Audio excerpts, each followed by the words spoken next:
మార్కులను మాత్రమే నమ్ముకుంటే మీరు ఓడిపోతారు. ఈ అమ్మాయి ఒక కాలేజ్ టాపర్.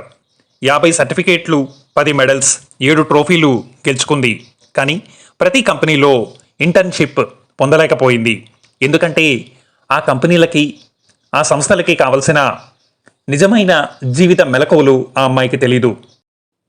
మార్కుల్లో పర్సంటేజీలు ఉన్నంత మాత్రాన కంపెనీలు మిమ్మల్ని తీసుకోవు. వారికి కావలసిన నైపుణ్యాలు కూడా మీలో ఉండాలి.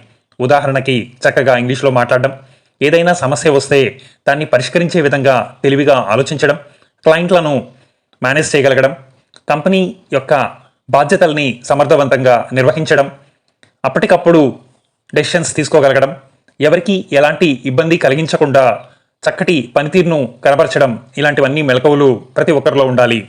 అప్పుడు మాత్రమే ఈ పోటీ ప్రపంచంలో మీరు గెలవగలరు. మార్కులే జీవితంగా చదువుకోకండి. మార్కులతో పాటు మెలకువలు కూడా నేర్చుకోండి. ప్రస్తుత పోటీ ప్రపంచానికి తగినట్లుగా మిమ్మల్ని మీరు మార్చుకోండి.